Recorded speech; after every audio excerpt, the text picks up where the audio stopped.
당신 미쳤어? 40년 동안 매일 아침 이 밥상을 차렸어요. 새벽 5시에 일어나서.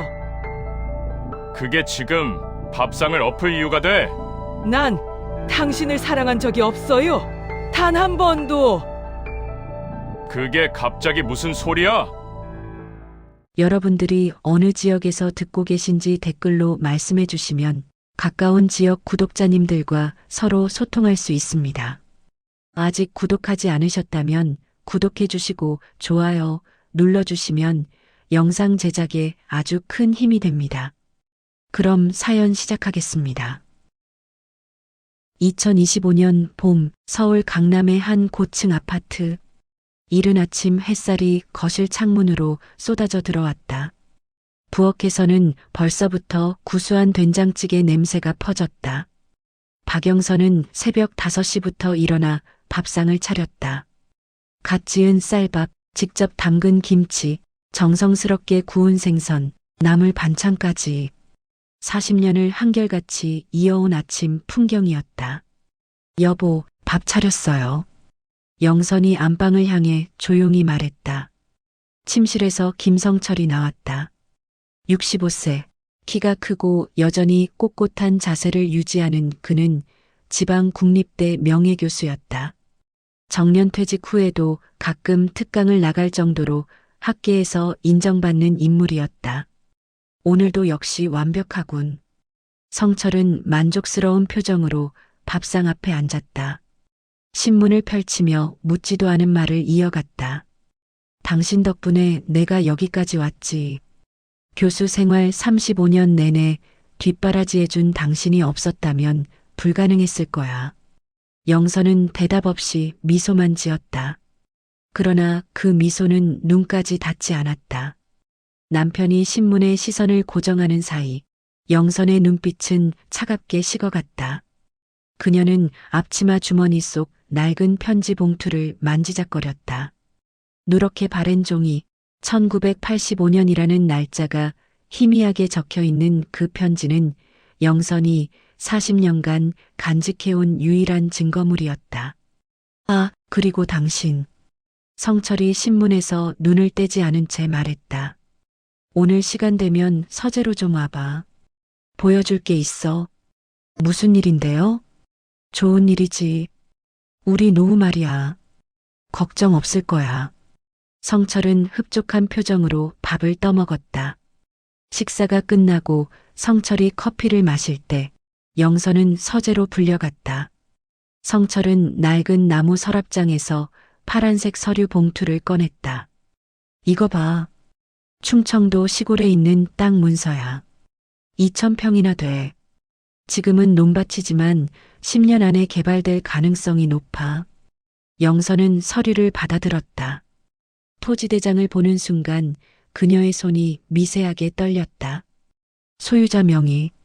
그곳에는 성철의 이름이 아닌 다른 이름이 적혀 있었다. 박영수, 영선의 오빠였다. 이 땅이 우리 노후를 책임질 거야. 성철은 자신만만하게 말했다.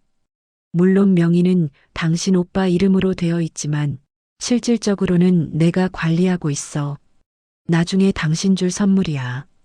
40년 동안 고생한 보답이지. 영선은 고개를 끄덕였다. 감사해요, 여보. 하지만 그녀의 입꼬리는 미묘하게 비틀어져 있었다. 그날 오후 영선은 거실 소파에 앉아 오래된 사진첩을 펼쳤다. 1985년 결혼식 사진.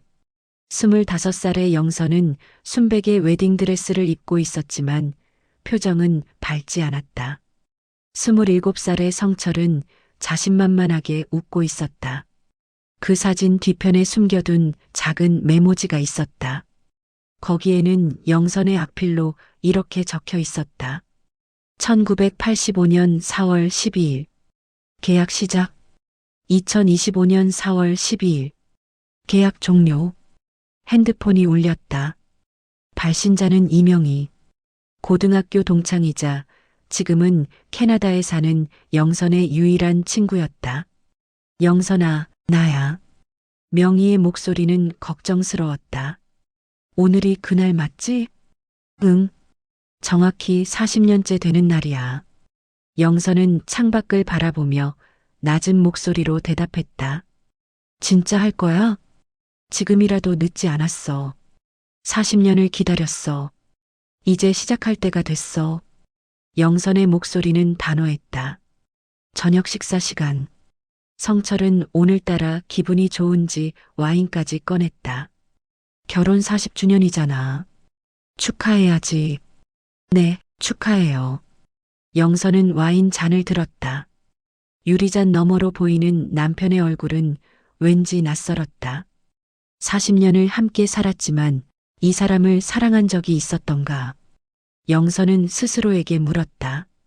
그날 밤 영선은 서재 책장 뒤에 숨겨둔 또 다른 서류 봉투를 꺼냈다. 계약서.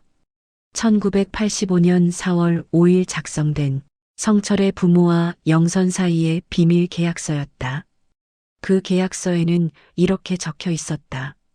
박영선은 김성철과 결혼하여 40년간 내조에 전념하며 40년 후 김성철의 전체 자산 중 3분의 1을 현금으로 수령한 후 자유로이 독립할 수 있다. 계약서 하단에는 성철 부모의 도장과 영선의 서명이 선명했다.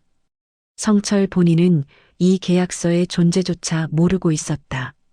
영선은 계약서를 가슴에 꼭 안았다. 내일부터는 달라질 것이다. 40년간의 연기가 드디어 막을 내릴 시간이었다. 다음 날 아침 영선은 평소보다 일찍 나갔다. 미용실 가요. 짧은 말만 남기고. 하지만 그녀가 간 곳은 미용실이 아니었다. 강남역 근처의 한법률 사무소였다. 박영선 씨 맞으시죠? 이명희 씨가 연락했다고 들었습니다. 30대 후반으로 보이는 여성 변호사 윤미라가 악수를 청했다. 깔끔한 정장 차림의 그녀는 가정법 전문 변호사로 유명했다. 네, 맞습니다. 영선은 긴장한 목소리로 대답했다. 일단 앉으시죠. 찬찬히 얘기 나눠봅시다. 윤 변호사는 편안한 미소를 지었다. 명희 씨한테 대략적인 상황은 들었어요. 40년 전 계약 결혼이라는 특수한 상황이시죠? 영선은 가방에서 그 낡은 계약서를 꺼냈다. 윤 변호사는 서류를 꼼꼼히 살펴보더니 고개를 끄덕였다. 법적으로 효력이 있는 계약서예요. 양측 서명과 날짜가 명확하고 증인 날인도 있네요. 문제는 남편분이 이 계약의 존재를 모른다는 거죠? 남편은 몰라요. 당시 시부모님께서 가난한 우리 집안을 도와주시겠다며 저하고만 따로 만나셨어요. 아들이 공부에만 전념하도록 하기 위해서 안정적인 가정이 필요하다고 하시면서요. 영선의 목소리가 떨렸다. 저희 집이 너무 가난했거든요. 아버지는 사업 실패로 빚만 잔뜩 지셨고 오빠는 대학 등록금도 없어서 휴학 중이었어요. 시부모님이 빚을 다 갚아주시고 오빠 대학까지 보내주신다고 하셨어요. 대신 40년간 아들을 내조하라고. 그래서 받아들이셨군요. 25이었어요. 선택지가 없었어요.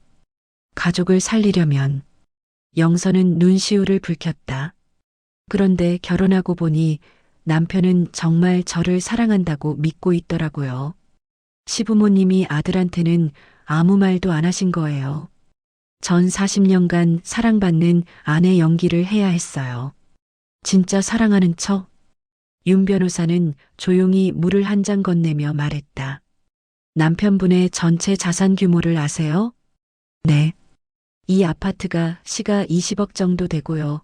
예금이 5억, 연금 수령액이 월 400만 원 정도예요.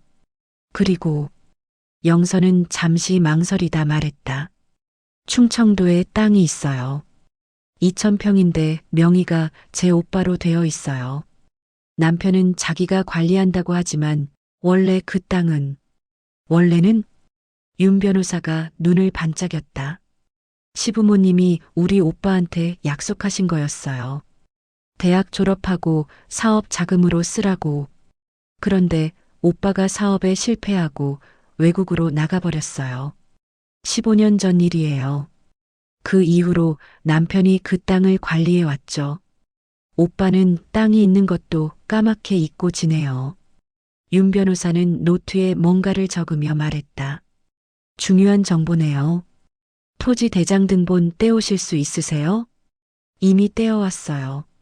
영선은 서류를 건넸다. 명의가 오빠로 되어 있으니 제가 오빠 인감증명이랑 위임장 받아서 처리할 수 있을 것 같아요. 오빠도 이 상황 다 알고 있거든요. 잘하셨어요. 이제 남편분 몰래 재산 목록을 정확히 확보하고 이혼 조정 신청을 준비하면 됩니다. 계약서에 명시된 대로 전체 자산의 3분의 1, 대략 8억에서 9억 정도 현금으로 받아내실 수 있을 거예요. 그런데 영선이 조심스럽게 물었다. 남편이 거부하면 어떻게 되나요? 그럴 리 없어요. 이 계약서는 법적 구속력이 있고 남편분 부모님의 서명까지 있으니까요. 만약 거부하면 법정 소송으로 가면 되는데 그럼 남편분만 손해예요. 조정 단계에서 합의하는 게 양쪽 다 좋아요. 윤 변호사는 자신감 있게 말했다. 상담이 끝나고 영선은 법률사무소를 나왔다. 봄바람이 얼굴을 스쳤다. 이상하게 가슴이 두근거렸다. 두려움인지 설렘인지 알 수 없었다. 카페에 앉아 명희에게 전화를 걸었다. 언니, 변호사 만나고 왔어. 어땠어? 명희의 목소리는 걱정과 응원이 섞여 있었다. 할 수 있을 것 같아. 법적으로 문제 없대. 영선은 창밖을 보며 말했다. 근데 언니, 나 이상한 거 알아? 40년을 기다렸는데 막상 실행하려니까 좀 무섭더라. 당연하지. 40년이야. 내 인생의 거의 전부잖아. 근데 영선아, 후회하진 않을 거지? 영선은 잠시 침묵했다. 그리고 단호하게 대답했다. 후회 안 해. 난 내 꿈을 포기했어. 미술하고 싶었는데 결혼하자마자 물감 냄새가 싫다고 그림 그만두라고 했잖아. 아이 낳고 키우느라 내 시간은 하나도 없었고 40년 동안 나는 김성철 교수의 아내로만 살았어. 이제는 박영선으로 살고 싶어. 그래, 내가 결정한 거면 내가 응원할게. 필요한 거 있으면 언제든 연락해. 명희의 목소리에 눈물이 섞였다. 집으로 돌아가는 지하철 안. 영선은 창문에 비친 자기 얼굴을 봤다. 63세. 흰머리가 성성하고 주름도 깊어졌다.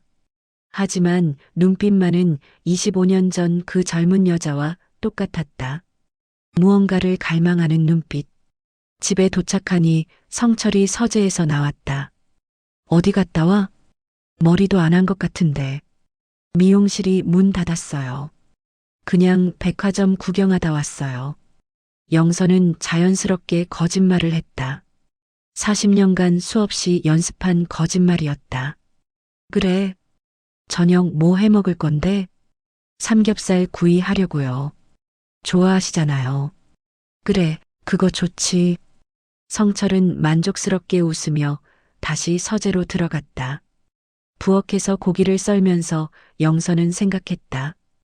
이 평화로운 일상도 이제 며칠 남지 않았다. 폭풍이 몰아칠 것이다. 그리고 그 폭풍의 중심에는 자신이 서 있을 것이다. 일주일이 흘렀다. 영선은 그 사이 3번이나 윤미라 변호사를 만났다. 매번 등산 모임 간다거나 성당 봉사활동 있다는 핑계를 댔다. 성철은 의심하기는커녕 오히려 좋아했다. 당신도 이제 사회활동 좀 해야지. 맨날 집에만 있으면 우울해진다니까. 하지만 성철의 태도가 조금씩 변하기 시작했다. 요즘 자주 나가네? 뭐 그렇게 할 일이 많아? 어느 날 저녁 성철이 살짝 따지듯 물었다. 친구들 만나는 거예요. 오랜만에 고등학교 동창들이랑 친목 모임 만들었어요. 영선은 태연하게 대답했다. 친구 만나는 건 좋은데 집안일은 소홀히 하면 안 돼. 어제 저녁은 좀 부실했어. 성철의 목소리에 불만이 묻어났다. 영선은 속으로 헛웃음이 나왔다.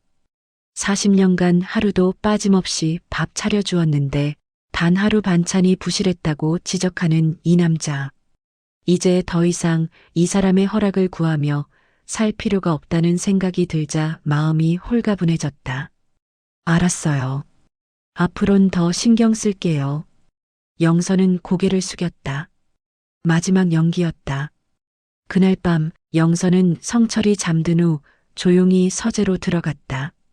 서랍장 깊숙한 곳에 보관된 중요 서류들을 하나씩 확인했다. 아파트 등기부등본, 은행 통장 사본, 연금 수령 내역서, 그리고 가장 중요한 것, 충청도 땅 토지 대장 등본. 영선은 조심스럽게 그 서류를 꺼내 가방에 넣었다. 내일 변호사에게 전달할 것이다. 그런데 서류를 정리하다가 영선의 손이 멈췄다. 서랍 맨 밑에서 오래된 공책 한 권이 나왔다. 성철의 일기장이었다. 영선은 잠시 망설이다가 펼쳤다. 1985년 4월 20일. 오늘 영선이와 결혼했다. 부모님이 정해주신 인연이지만 막상 보니 괜찮은 여자다.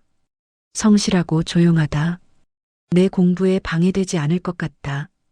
1987년 3월 5일. 영선이 참 고맙다.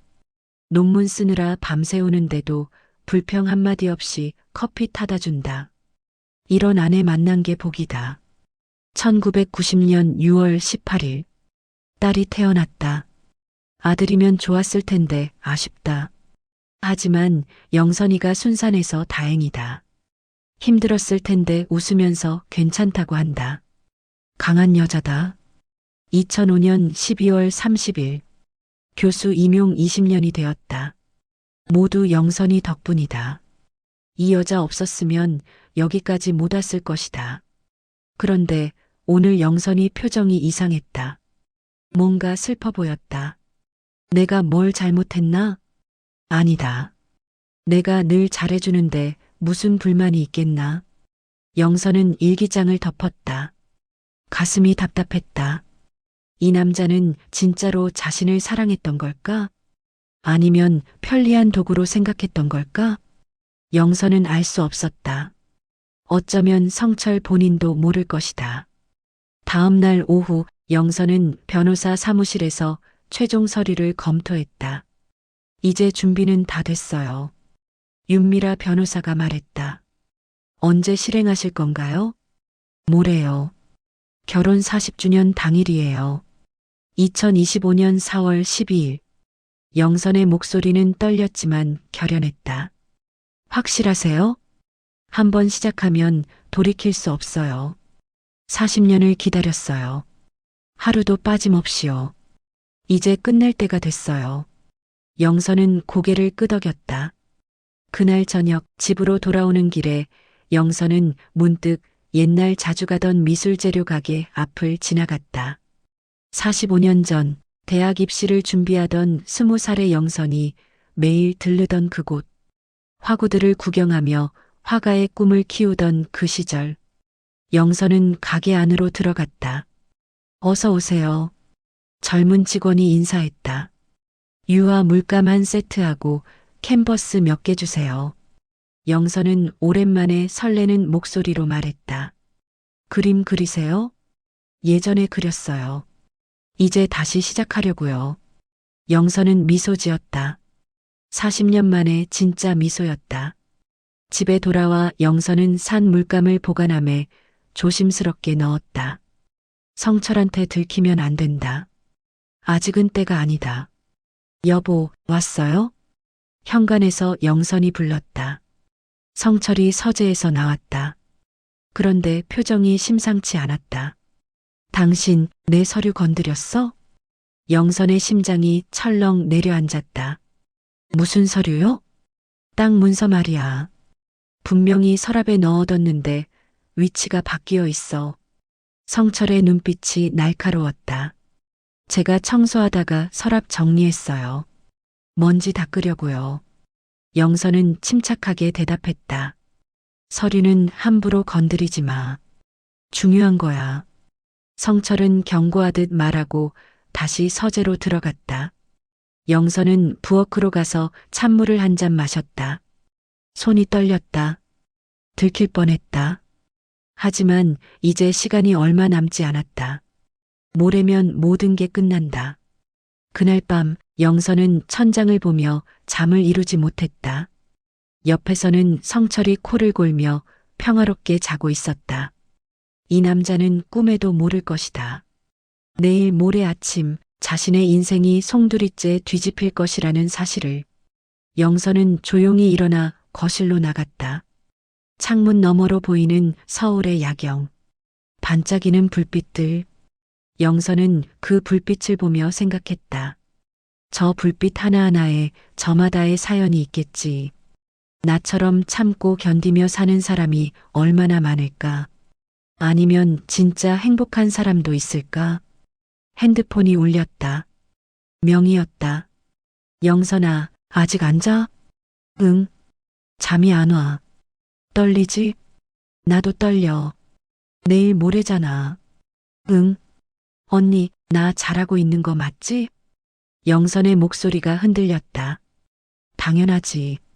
넌 40년을 기다렸잖아. 이제 내 인생 살 자격이 있어. 명희는 단호하게 말했다. 전화를 끊고 영선은 다시 침대로 돌아갔다. 내일은 평범한 하루가 될 것이다. 그리고 모레는 모든 것이 바뀔 것이다. 결혼 40주년 전날. 저녁 7시쯤 현관문이 열리며 밝은 목소리가 들렸다. 엄마, 아빠, 저 왔어요. 딸 김지수였다. 35세, 대기업 과장으로 일하는 지수는 캐리어 가방을 끌고 들어왔다. 내일 40주년 기념일인 거 잊으셨죠? 제가 준비했어요. 가족 모임. 지수야. 영선은 반가우면서도 당황스러웠다. 내일 밥상을 엎을 계획이었는데 딸까지 있으면 어떻게 하나.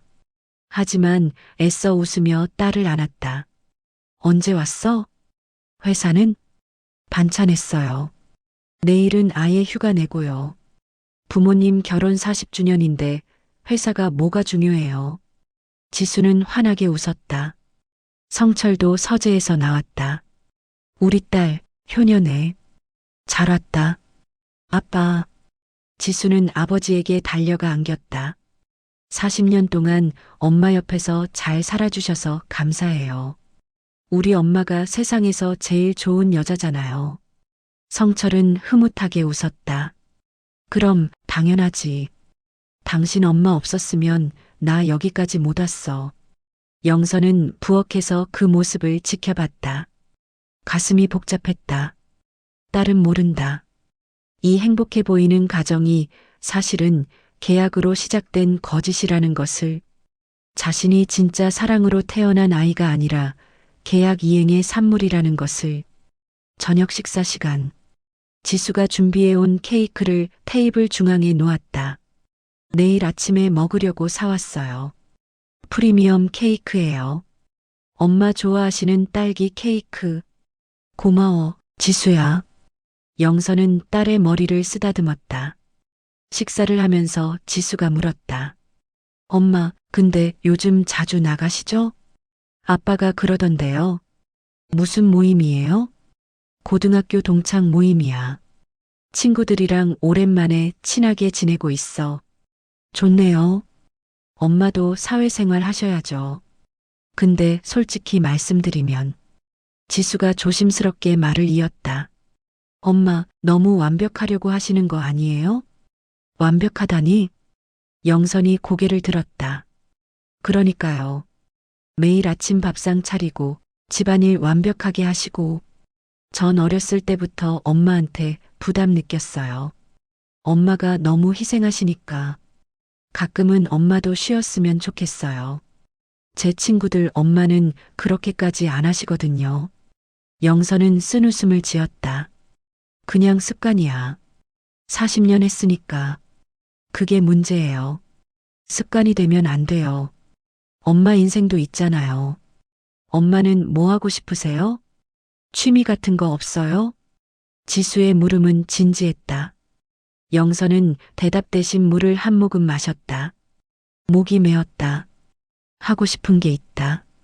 그림 그리고 싶다. 내 이름으로 전시회도 열고 싶다. 하지만 말할 수 없었다.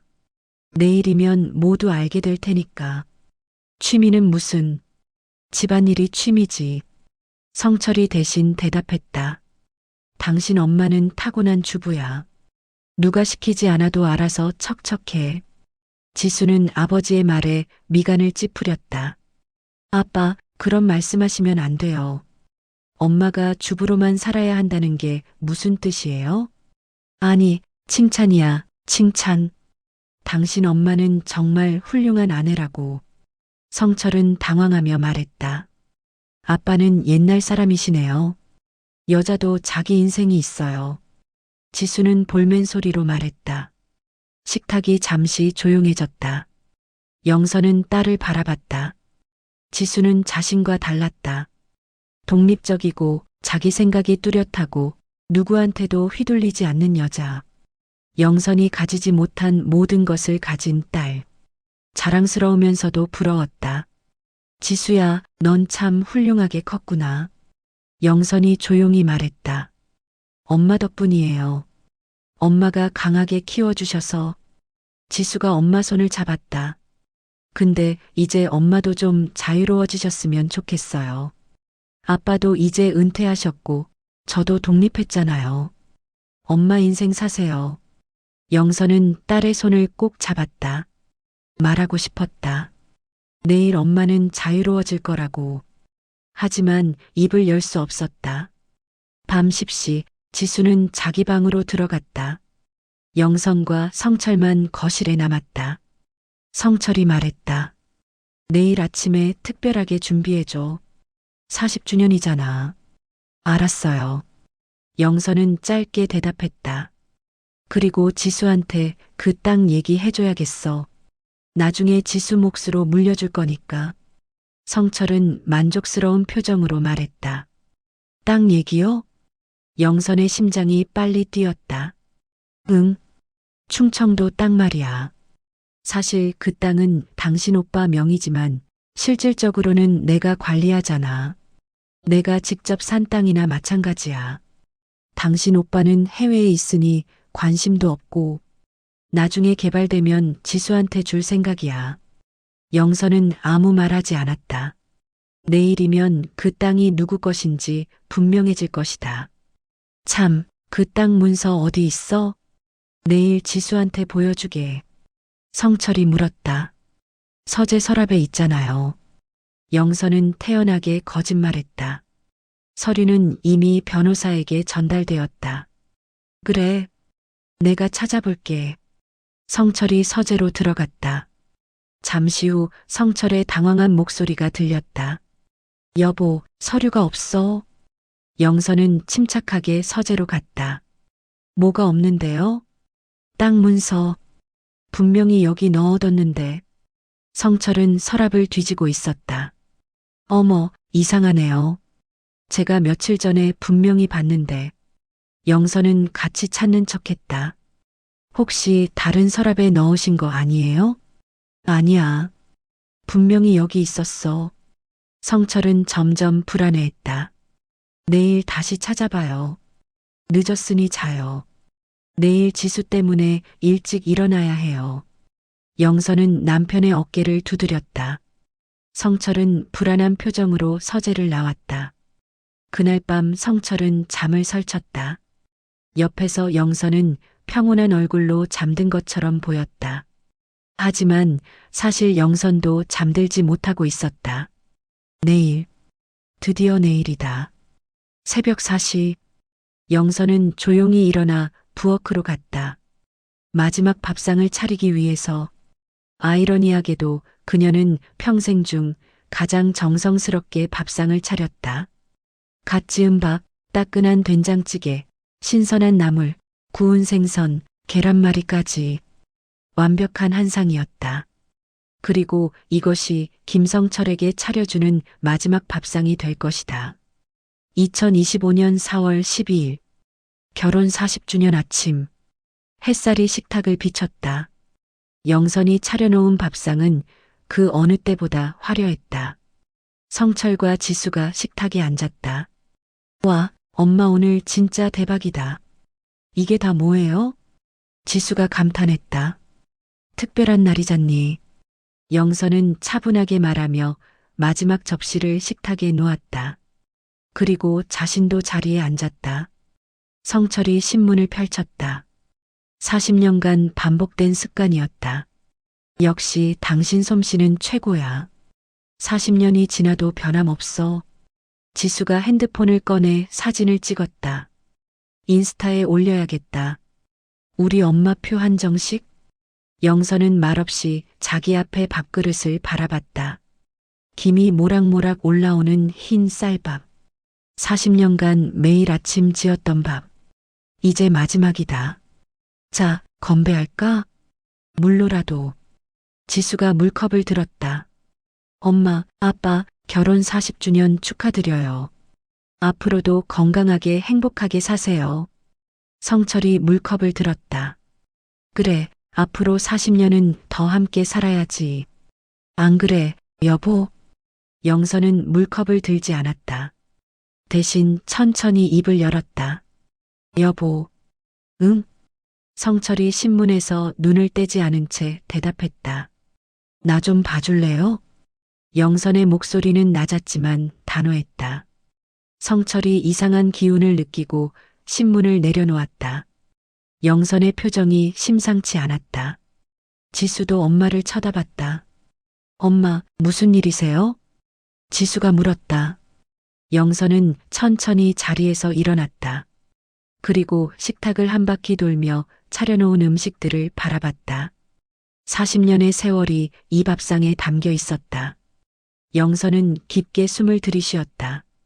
그리고 지수가 비명을 질렀다. 영선의 손이 식탁 끝을 잡더니 힘껏 밀어버렸다. 쿵! 엄청난 소리와 함께 밥상이 엎어졌다. 뜨거운 된장찌개가 바닥에 쏟아졌고 접시들이 와르르 깨졌다. 밥그릇이 굴러다니고 반찬들이 사방으로 튀었다. 당신 미쳤어. 성철이 벌떡 일어섰다. 정장 바지에 찌개 국물이 튀었다. 지수는 충격에 얼어붙어 엄마를 쳐다봤다. 엄마, 무슨 짓이에요? 영선은 엎어진 밥상을 내려다봤다. 깨진 그릇들, 쏟아진 음식들. 40년의 헌신이 순식간에 산산조각 났다. 그리고 그녀는 처음으로 시원한 미소를 지었다. 40년 동안 매일 아침 밥상을 차렸어요. 영선의 목소리는 떨리지 않았다. 하루도 빠짐없이 새벽 5시에 일어나서 당신이 좋아하는 반찬, 당신이 원하는 국, 당신이 선호하는 밥의 질기 전부 맞춰서 그게 지금 밥상을 엎을 이유가 돼. 성철이 소리쳤다. 이유요? 영선이 차갑게 웃었다. 40년 전 오늘 우리 결혼했죠. 기억하세요? 당연히 기억하지. 그게 지금 무슨 소리야? 성철은 분노로 얼굴이 붉어졌다. 그런데 당신은 몰랐을 거예요. 그날 우리 결혼이 사랑으로 시작된 게 아니라는 걸. 영선은 앞치마 주머니에서 낡은 봉투를 꺼냈다. 이거 봐요. 영선이 봉투에서 오래된 서류를 꺼내 식탁에 던졌다. 계약서였다. 성철이 서류를 집어들었다. 글자를 읽어 내려가는 그의 얼굴이 점점 하얗게 변했다. 이게 뭐야? 성철의 목소리가 떨렸다. 계약서예요. 당신 부모님과 저 사이에. 영선은 또렷하게 말했다. 1985년 4월 5일. 결혼 일주일 전에 작성된 문서예요. 박영선은 김성철과 결혼하여 40년간 헌신적으로 내조하며 40년 후 전체 자산의 3분의 1을 현금으로 받고 이혼할 수 있다. 이게 계약 내용이에요. 말도 안 돼. 성철이 소리쳤다. 부모님이 그런 짓을 할 리가 없어. 했어요. 우리 집이 얼마나 가난했는지 기억하세요? 아버지가 사업 실패로 빚쟁이들한테 시달렸죠. 오빠는 대학 등록금이 없어서 휴학 중이었고요. 당신 부모님이 제안하셨어요. 아들과 결혼해서 40년간 내조하면 우리 집 빚을 다 갚아주고 오빠 대학까지 보내주겠다고요. 대신 40년 후에는 깔끔하게 정리하자고. 지수가 떨리는 목소리로 물었다. 엄마, 그럼 엄마는 아빠를 사랑한 적이 없다는 거예요? 영선은 딸을 바라봤다. 눈물이 고였다. 미안해, 지수야. 엄마는 내 아빠를 한 번도 사랑한 적이 없어. 처음부터 끝까지 연기였어. 계약을 이행한 거였어. 아니야. 지수는 고개를 저었다. 말도 안 돼요. 우리 가족은 행복했잖아요. 행복의 정의가 뭘까? 영선이 쓸쓸하게 웃었다. 당신 아버지는 행복했을지 몰라. 매일 아침 밥상 받아먹고 뒷바라지 받고 존경받고. 하지만 엄마는 한 번도 행복하지 않았어. 매일 아침 가면을 쓰고 살았어. 성철이 계약서를 구겨쥐었다. 이건 무효야. 법적으로 효력이 없어. 있어요. 영선은 냉정하게 말했다. 변호사 3명한테 확인받았어요. 양측 서명과 증인 날인이 다 있고 계약 조건도 명확해요. 당신이 거부하면 법정 소송으로 가면 돼요. 그럼 더 복잡해지겠죠. 당신이 지금 날 협박하는 거야? 성철의 목소리가 갈라졌다. 협박이 아니에요. 계약 이행이에요. 40년이 됐으니 계약은 종료됐어요. 이제 제 몫을 받고 독립할 거예요. 영선은 단호했다. 성철은 털썩 의자에 주저앉았다. 40년이 전부 거짓말이었어? 전부는 아니에요. 영선의 목소리가 잠시 부드러워졌다. 당신을 존중했어요. 당신 꿈을 응원했고요. 지수를 낳아서 정성껏 키웠어요. 그건 진심이었어요. 하지만 당신을 사랑한 적은 없어요. 한 번도. 지수가 식탁을 떠나며 소리쳤다. 엄마, 이건 너무해요. 아빠한테 이러시면 안 돼요. 지수야, 엄마 얘기 들어봐. 영선이 딸에게 다가갔다. 싫어요. 듣고 싶지 않아요. 지수는 방으로 뛰어들어가 문을 쾅 닫았다. 거실에는 영선과 성철만 남았다. 바닥에는 엎어진 밥상, 깨진 그릇, 흩어진 음식들. 40년 결혼 생활의 잔해가 여기저기 널려 있었다. 왜? 성철이 고개를 숙인 채 물었다. 왜 이제 와서? 그냥 모르는 척하고 살 수는 없었어? 40년 동안 모르는 척했어요. 이제 그만하고 싶어요. 영선은 조용히 대답했다. 난 내 인생을 살고 싶어요. 박영선으로. 성철은 고개를 들어 아내를 봤다. 아니, 이제는 아내가 아닌 박영선이라는 낯선 여자를 봤다. 내가 당신한테 뭘 잘못했어? 잘못한 건 없어요. 영선은 쓸쓸하게 웃었다. 그게 더 비극이에요. 당신은 나쁜 남편이 아니었어요. 그냥 우리는 시작부터 잘못된 거예요. 영선은 가방을 들었다. 변호사가 다음 주에 연락할 거예요. 재산 분할 관련해서 난 내 몫만 받을 거예요. 계약서에 명시된 대로. 어디 가는 거야? 성철이 물었다. 호텔에 묵을 거예요. 당분간은. 영선은 현관으로 향했다. 지수는? 성철의 목소리가 떨렸다. 지수는 당신이 보살펴줘요. 나중에 내가 따로 만날게요. 영선은 문고리를 잡았다. 영선아. 성철이 처음으로 아내의 이름을 불렀다.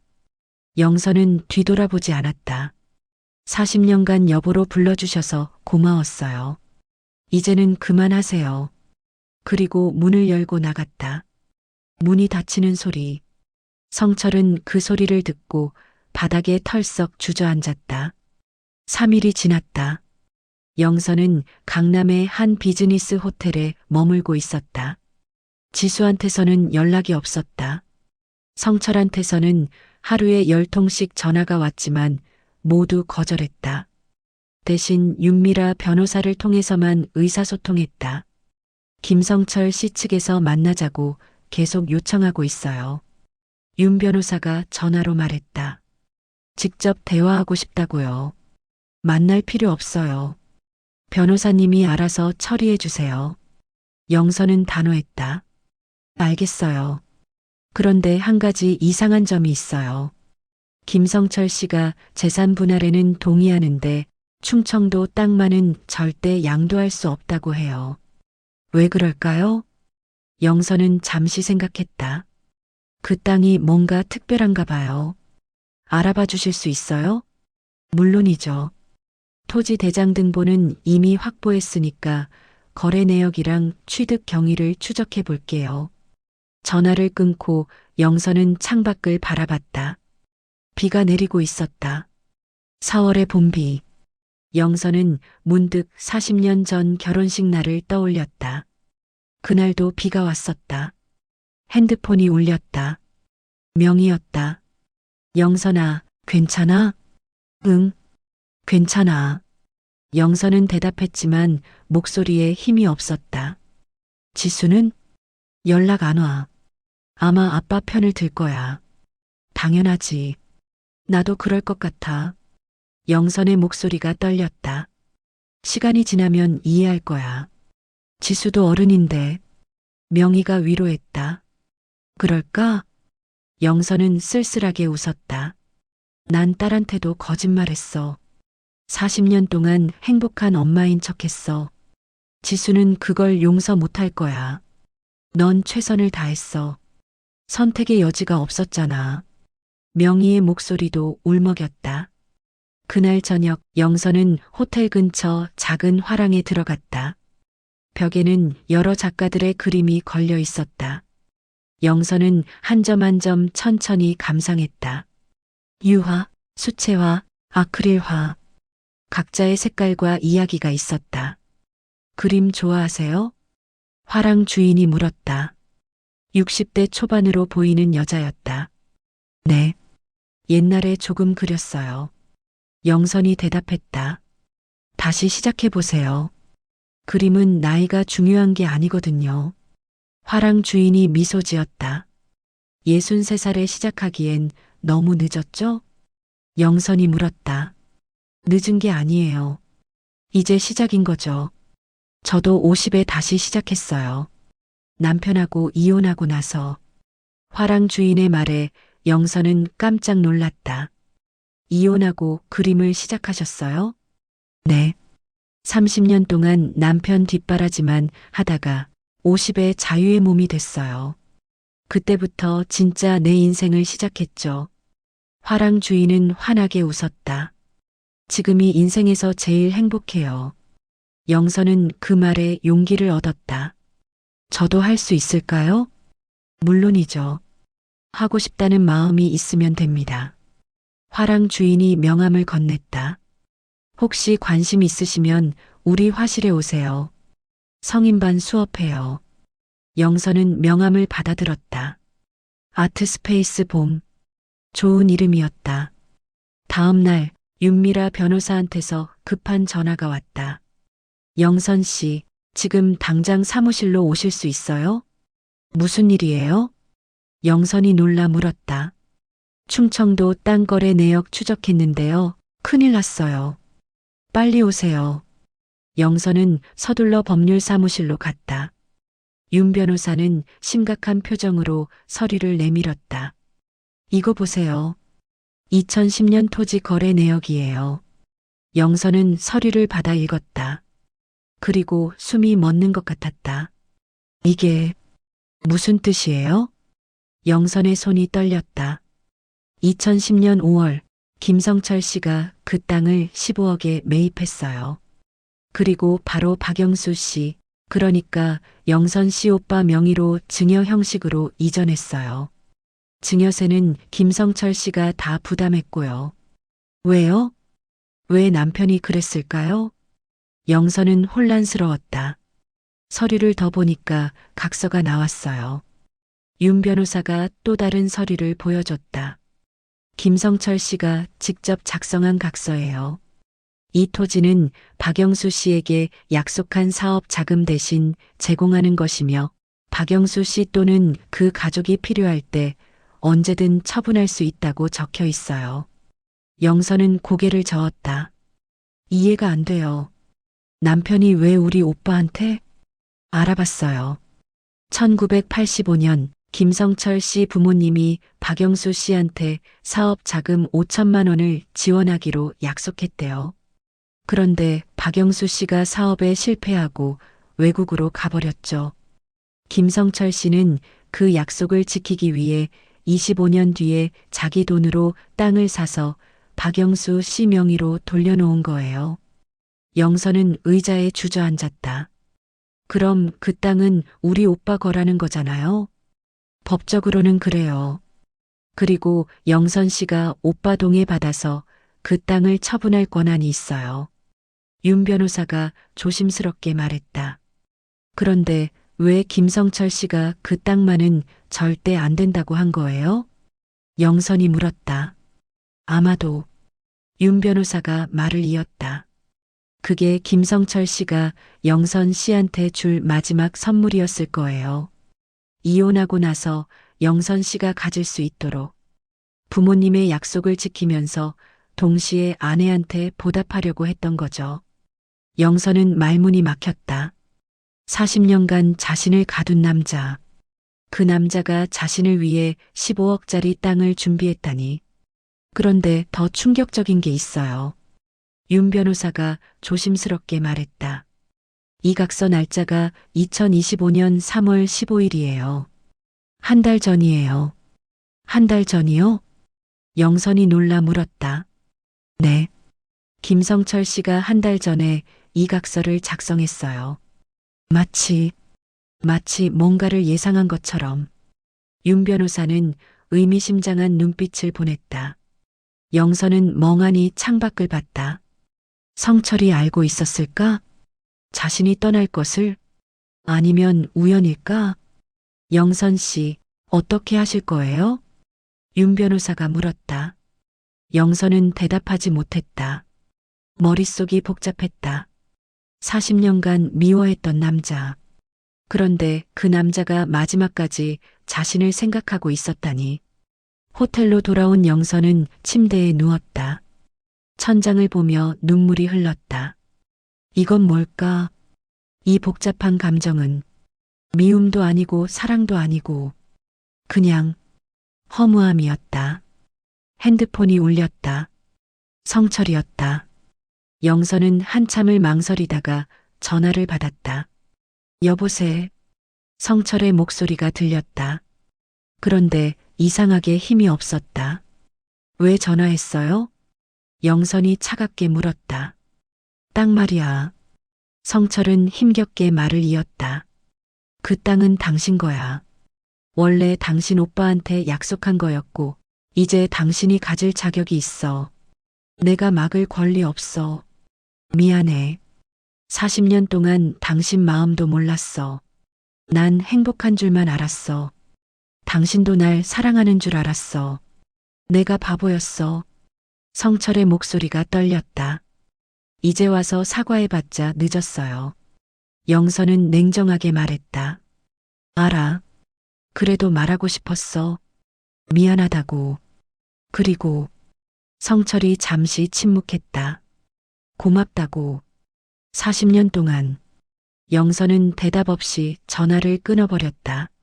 하지만 눈물은 계속 흘렀다. 다음 주 영선은 오빠 박영수와 화상 통화를 했다. 오빠는 캐나다 토론토에서 식당을 운영하고 있었다. 누나, 그 땅 팔아도 돼. 어차피 난 관심 없어. 영수는 담담하게 말했다. 그런데 누나, 진짜 괜찮아? 이혼하는 거 맞지? 응. 이미 마음먹었어. 영선은 단호하게 대답했다. 매형은 나쁜 사람 아니었는데. 영수가 조심스럽게 말했다. 나쁜 사람은 아니었어. 그냥 우리는 시작이 잘못됐어. 영선은 쓸쓸하게 웃었다. 영수야, 너도 알잖아. 그때 우리 집이 얼마나 어려웠는지. 나는 선택지가 없었어. 그래도 40년은 너무 긴 시간 아니야?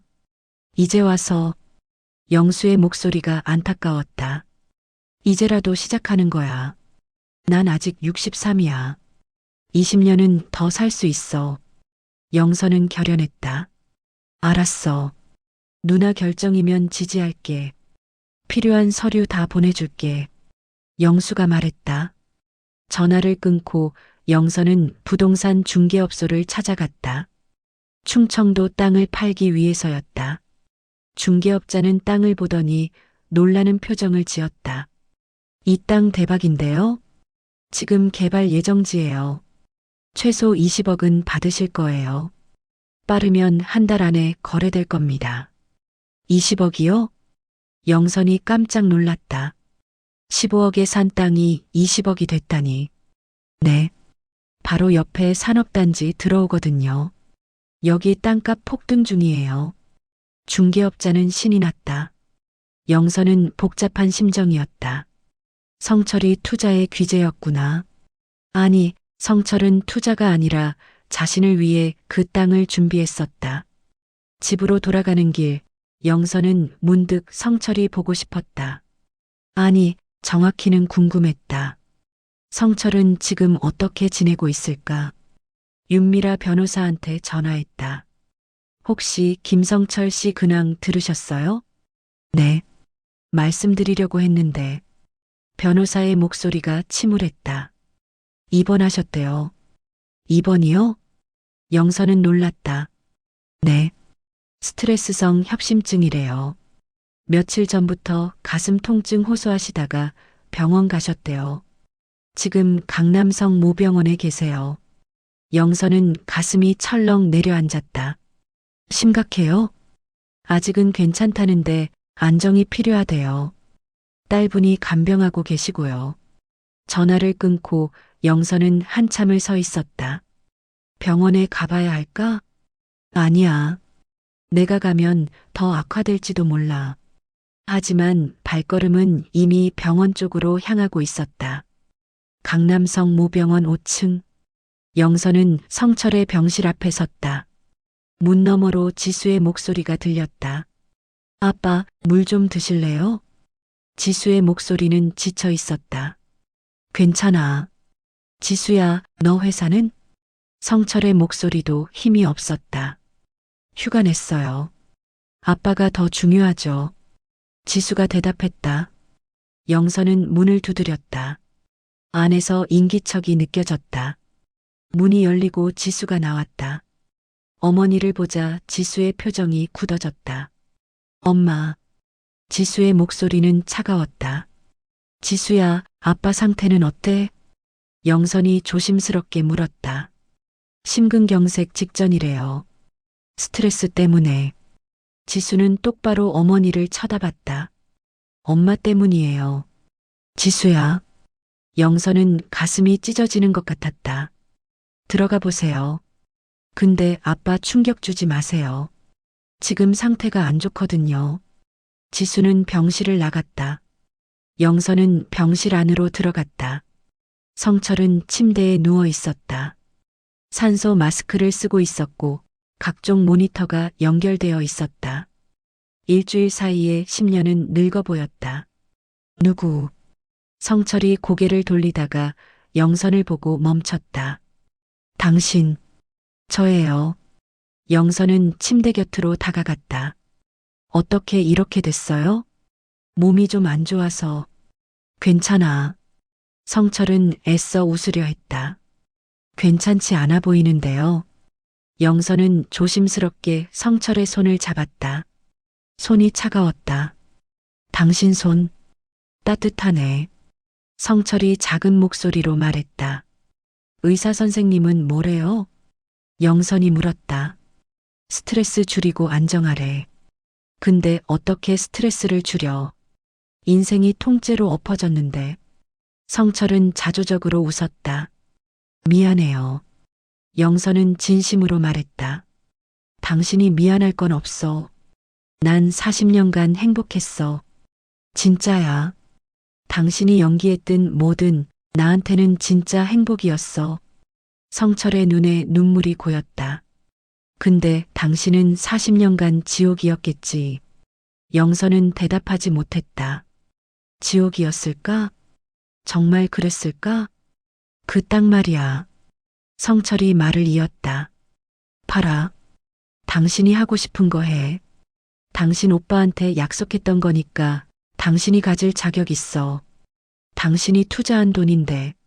영선이 말했다. 아니야. 원래 당신 집안 거였어. 우리 부모님이 약속했던 거고. 난 그걸 이행한 것뿐이야. 좀 늦었지만. 성철은 산소 마스크를 벗었다. 영선아. 성철이 처음으로 아내의 이름을 제대로 불렀다. 난 당신을 사랑했어. 40년 동안. 진심으로. 알아요. 영선의 눈에서 눈물이 흘렀다. 그래서 더 미안해요. 당신은 날 사랑하지 않았지? 성철이 물었다. 영선은 한참을 침묵했다. 그리고 조용히 대답했다. 몰라요. 사랑이 뭔지 모르겠어요. 40년 동안 당신 곁에 있었어요. 당신을 존중했고 당신 꿈을 응원했어요. 그게 사랑인지는 모르겠어요. 그거면 됐어. 성철은 눈을 감았다. 고마워. 40년 동안. 영선은 성철의 손을 놓고 병실을 나왔다. 복도에 지수가 서 있었다. 엄마, 정말 땅 파실 거예요? 지수가 물었다. 응. 영선은 고개를 끄덕였다. 그럼 그 돈으로 뭐 하실 건데요? 지수의 목소리는 여전히 차가웠다. 미술 스튜디오 열 거야.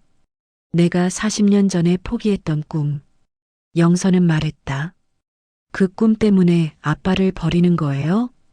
지수가 따졌다. 버리는 게 아니야. 독립하는 거야. 지수야, 엄마도 내 인생이 있어. 영선은 딸을 똑바로 봤다. 엄마의 인생이 아빠를 파괴하는 거면 전 반대예요. 지수는 단호했다. 너도 언젠가 이해할 거야. 영선은 딸의 어깨를 토닥이려 했지만 지수는 몸을 피했다. 병원을 나오는 영선의 핸드폰이 울렸다. 부동산 중개업자였다. 박영선 씨, 땅 사겠다는 사람 나왔어요. 20억 5천에 현금 거래래요. 어떻게 하실래요? 영선은 잠시 망설였다. 그리고 단호하게 대답했다. 팔겠습니다. 좋습니다. 다음 주에 계약할게요. 전화를 끊고 영선은 하늘을 올려다봤다. 저녁 노을이 아름다웠다. 이제 돌아갈 수 없다. 앞으로만 가야 한다. 6개월 후 2025년 10월 서울 삼청동의 작은 미술 스튜디오가 문을 열었다. 아틀리에 영선이라는 간판이 붙어 있었다. 영선은 20억 5천만 원 중 8억을 재산 분할로 성철에게 돌려주고 나머지 돈으로 이 공간을 마련했다. 계약서에는 3분의 1을 받기로 되어 있었지만 영선은 땅을 판 돈의 절반 이상을 성철에게 주기로 결정했다. 그게 옳은 일이라고 생각했다. 스튜디오는 크지 않았다. 30평 정도의 공간에 이젤 6개가 놓여 있었고 벽 한쪽에는 영선의 그림들이 걸려 있었다. 6개월 동안 그린 작품들이었다. 풍경화도 있고 정물화도 있었다. 그런데 가장 큰 작품은 추상화였다. 깨진 그릇 조각들을 모아 캔버스에 붙인 설치 미술이었다. 제목은 40년의 아침 식사였다. 선생님, 이번 주 수업은 뭐 할 거예요? 수강생 한 명이 물었다. 60대 초반의 여성이었다.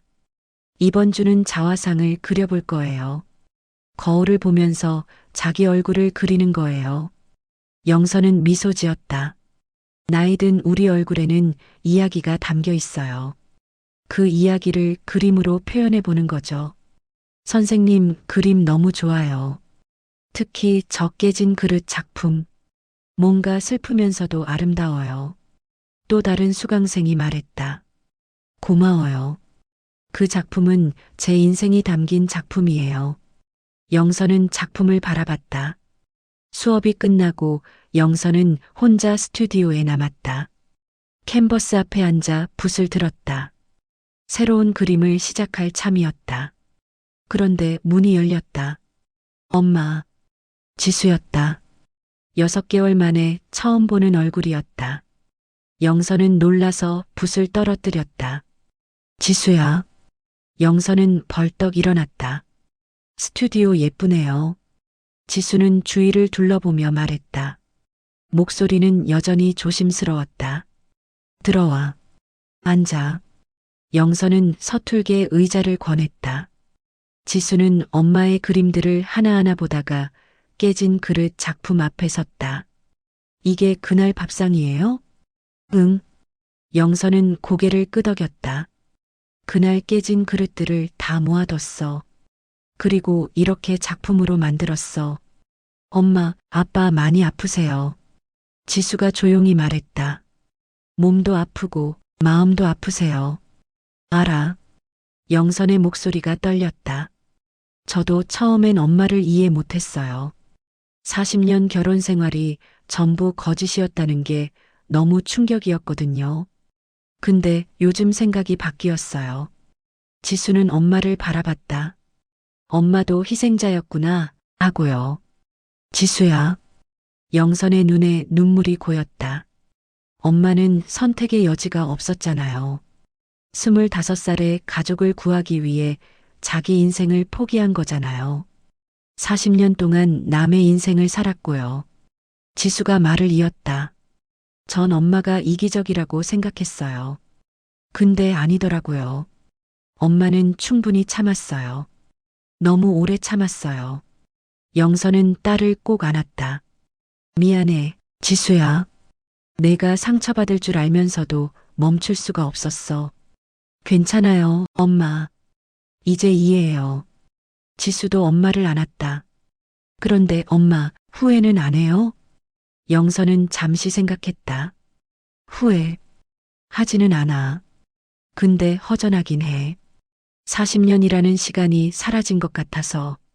그리고 영선은 목이 메었다. 내 아버지한테 미안해. 그 사람은 진심이었는데 난 아니었으니까. 아빠는 엄마를 용서했어요. 지수가 말했다. 이혼 서류에 서명하시면서 그러셨어요. 당신 엄마가 행복하면 된다고. 영선은 눈물을 닦았다. 내 아버지는 좋은 사람이야. 나쁜 남편도 아니었어. 그냥 우리는 시작이 잘못됐을 뿐이야. 엄마 지금 행복해요? 지수가 물었다. 영선은 스튜디오를 둘러봤다. 그림들, 물감 냄새, 햇살이 들어오는 창문. 행복한지 잘 모르겠어. 근데 자유로워. 처음으로 내가 원하는 걸 하고 있어. 그게 행복인지도 몰라. 그럼 됐어요. 지수는 미소 지었다. 근데 엄마, 가끔 아빠 병문안 가주시면 안 돼요? 아빠가 엄마 소식 궁금해 하세요. 그래도 될까? 영선이 조심스럽게 물었다. 당연하죠. 이혼했어도 40년을 함께 산 사이잖아요. 그리고 저희 가족이잖아요. 지수가 엄마 손을 잡았다. 그날 저녁 영선은 오랜만에 성철이 입원한 재활병원을 찾았다. 성철은 뇌졸중으로 쓰러진 후 한쪽 다리가 불편해져서 재활 치료를 받고 있었다. 누구세요? 간호사가 물었다. 환자 보호자예요. 아니, 전 부인이에요. 영선은 어색하게 대답했다. 병실에 들어서니 성철이 침대에 앉아 책을 읽고 있었다. 영선을 보자 성철은 놀란 표정을 지었다. 영선 씨. 성철은 이제 여보라고 부르지 않았다. 어떻게 지내세요? 영선은 사과 한 봉지를 내밀었다. 잘 지내고 있어요. 재활이 힘들긴 하지만. 성철은 어색하게 웃었다. 스튜디오는 잘 되고 있어요? 네. 제법 수강생도 생겼어요. 영선도 웃었다. 두 사람은 잠시 침묵했다. 40년을 함께 산 사이인데 지금은 낯선 사람들처럼 느껴졌다. 그림 그리는 거 행복해요? 성철이 물었다. 네, 행복해요. 영선은 솔직하게 대답했다. 다행이네요. 그럼 됐어요. 성철은 창밖을 바라봤다. 40년 동안 당신 꿈을 빼앗았으니 이제라도 찾아서 다행이에요. 미안해요. 영선이 작은 목소리로 말했다. 아니에요. 제가 미안해요. 당신 마음도 모르고 혼자 행복해 했으니까. 성철도 작은 목소리로 대답했다. 그래도 40년이 전부 나쁘지만은 않았어요. 영선은 조심스럽게 말했다. 지수를 낳아서 키운 것, 당신의 성공을 지켜본 것. 그런 순간들은 진심이었어요. 고마워요. 그 말 들으니 좀 위로가 되네요. 성철은 미소 지었다. 영선은 1시간 정도 있다가 병원을 나왔다. 계절은 어느새 가을이었다. 낙엽이 떨어지고 있었다. 영선은 낙엽을 밟으며 걸었다. 바스락바스락 소리가 났다. 스튜디오로 돌아온 영선은 새 캔버스를 꺼냈다. 그리고 붓을 들었다. 무엇을 그릴지 이미 정해져 있었다. 황혼, 해가 지는 풍경, 끝이면서 동시에 시작인 그 순간을. 며칠 후 영선은 명희와 영상통화를 했다. 언니, 나 요즘 괜찮아. 정말? 목소리 들으니까 진짜 좀 나아진 것 같다. 명희는 안도했다. 응. 처음엔 허전하고 죄책감도 들었는데 요즘은 좀 평온해졌어. 그리고 지수도 이해해줬어. 다행이다. 그럼 이제 진짜 새로운 시작이네. 명희가 웃었다. 그런 것 같아. 근데 언니, 이상한 게 뭔지 알아? 난 성철을 미워하지 않아. 그렇다고 사랑하지도 않고 그냥 인연이었던 것 같아. 40년의 긴 인연. 그거면 됐어. 미움 없이 헤어질 수 있으면 그게 최선이야. 명희는 지혜롭게 말했다. 겨울이 다가왔다. 영선은 첫 개인전을 준비하고 있었다. 작은 화랑에서 열리는 소박한 전시회였다. 제목은 63세, 봄이었다. 전시회 개막일. 영선은 떨리는 마음으로 화랑에 섰다. 그림들이 벽에 걸렸다. 40년의 아침 식사, 황혼의 풍경, 자화상, 그리고 마지막 작품은 봄날의 정원이었다. 색색의 꽃들이 만발한 밝은 그림이었다. 관람객들이 들어왔다. 수강생들도 왔고 지수도 왔다. 그리고 놀랍게도 성철도 왔다. 휠체어를 타고 간병인의 도움을 받아서. 오셨어요? 영선은 놀라서 물었다. 와야죠. 당신의 첫 전시회인데. 성철은 웃었다. 40년 만에 이루는 꿈이잖아요. 성철은 그림들을 하나하나 보다가 40년의 아침 식사 앞에서 오래 멈췄다. 깨진 그릇 조각들이 만드는 추상적인 형태. 아름다우면서도 슬펐다. 이 작품 좋네요. 성철이 말했다. 아프지만 정직해요. 고마워요. 와주셔서. 영선은 진심으로 말했다. 영선 씨, 행복하세요. 성철은 휠체어를 돌려나갔다. 영선은 성철의 뒷모습을 보며 생각했다. 40년. 긴 시간이었다. 사랑은 아니었지만 인연이었다. 그리고 그 인연이 자신을 여기까지 데려왔다. 전시회가 끝나고 영선은 혼자 화랑에 남았다. 자기 그림들을 보며 조용히 미소 지었다. 63세. 새로운 시작. 늦었지만 시작은 시작이다. 창밖으로 첫눈이 내리기 시작했다. 영선은 창문을 열어 손을 내밀었다. 차가운 눈송이가 손바닥에 닿았다가 녹았다. 순간이었지만 아름다웠다. 인생도 그런 것 같았다. 짧지만 아름다운 순간들의 연속. 영선은 스튜디오로 돌아가 마지막 그림 앞에 섰다. 제목은 정하지 않았다. 그냥 백지 위에 작게 적었다. 계속될 이야기라고. 63세부터 시작되는 진짜 자기 인생의 이야기. 그날 밤 영선은 일기를 썼다. 40년 만에 처음 쓰는 일기였다. 오늘 첫 전시회를 열었다. 관람객들이 내 그림을 좋아해 주었다. 지수도 왔고 성철도 왔다. 이상하게 마음이 편안했다. 미움도 없고 후회도 없다. 그냥 담담하다. 40년의 시간이 허무하지만 그 시간이 있었기에 지금의 내가 있다. 이제는 나를 위해 살 것이다. 박영선으로. 영선은 일기장을 덮고 창밖을 바라봤다. 눈이 계속 내리고 있었다. 하얗게 덮인 세상, 새로운 시작처럼 보였다. 결혼 40년, 이혼 6개월. 영선은 자유를 얻었다. 하지만 그 자유는 달콤하지만은 않았다. 쓸쓸함과 회한이 섞여 있었다. 그래도 괜찮았다. 이제는 자기 선택으로 사는 인생이니까. 밤이 깊어갔다. 영선은 침대에 누워 천장을 바라봤다. 40년 전 그날 웨딩드레스를 입고 거울을 보던 25살의 자신이 떠올랐다. 그때 그 소녀에게 말해주고 싶었다. 괜찮아. 넌 살아남을 거야. 그리고 언젠가 자유로워질 거야. 늦어도 괜찮아. 시작이 중요한 게 아니라 끝이 중요한 거야. 영선은 눈을 감았다. 내일은 또 다른 하루가 시작될 것이다. 자기 이름으로 사는 진짜 인생의 하루가. 끝까지 시청해 주셔서 감사드립니다. 구독해 주시고 좋아요 눌러 주시면 영상 제작에 아주 큰 힘이 됩니다. 이 영상을 카톡방에 공유해서 주위 분들과 공감하며 대화 나누시면 좋습니다. 시청 소감을 댓글로 부탁드립니다.